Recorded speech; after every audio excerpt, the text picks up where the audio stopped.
की भाजपा सरकार और राष्ट्रीय स्वयंसेवक संघ के रिश्ते काफी पुराने हैं, मगर कुछ समय से खासकर लोकसभा चुनाव के बाद से दोनों में जुबानी जंग छिड़ी हुई है और आए दिन बर्तनों की खटपट की आवाजें सुनने को भाई मिली जाती हैं।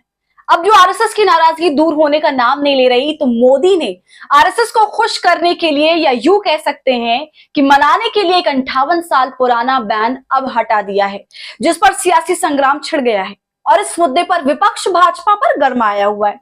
तो वही कांग्रेस के पवन खेड़ा और भाजपा की बहुत पुरानी शुभचिंतक और नई नई सांसद बनी कंगना रनौत भी सियासी संग्राम में डुबकी लगा चुके हैं।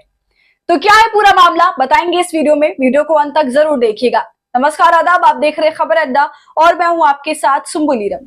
दोस्तों, आपको याद होगा कि लोकसभा चुनाव के बाद इस बात को लेकर एक बहस छिड़ी है कि आखिरकार आरएसएस मोदी सरकार से नाराज क्यों है, क्योंकि चुनाव के दौरान कुछ बड़बोले बयान बीजेपी की तरफ से भी आए थे। जेपी नड्डा ने कहा था कि शुरुआत में हमें आरएसएस की जरूरत थी, आज आरएसएस के बिना भी हम अपना काम चला सकते हैं।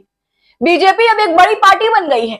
इसके बाद जब चुनाव में झटका लगा तो आरएसएस की तरफ से भी कई ऐसे बयान आए जो बीजेपी को आईना दिखाने वाले थे। कुछ दिन पहले ही मोहन भागवत ने एक बयान दिया था कि आजकल लोग मानव बनकर खुश नहीं हैं, वो उसके बाद अति मानव यानी सुपरमैन बनना चाहते हैं। इस बयान के बाद लोगों ने यह अनुमान लगाया कि ये पीएम मोदी पर कटाक्ष है।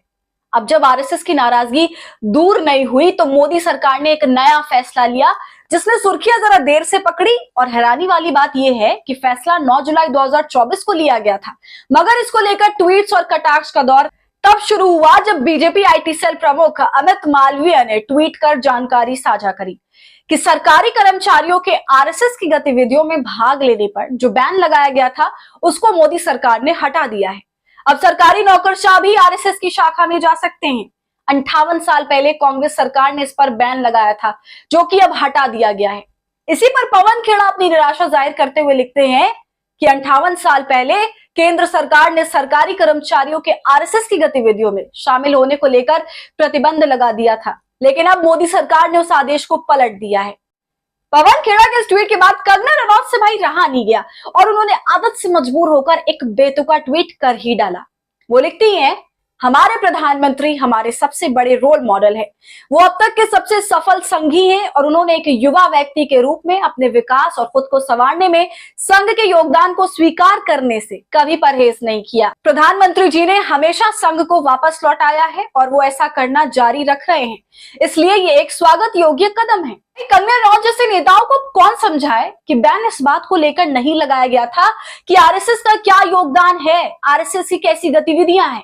1966 में सरकारी कर्मचारियों पर जो बैन लगा था वो इस बात को लेकर लगा था कि ये नौकरी की मर्यादा में नहीं है, कि जो संगठन सीधे तौर पर राजनीति से जुड़ा है उसका हिस्सा आखिरकार सरकारी कर्मचारी कैसे हो सकते हैं।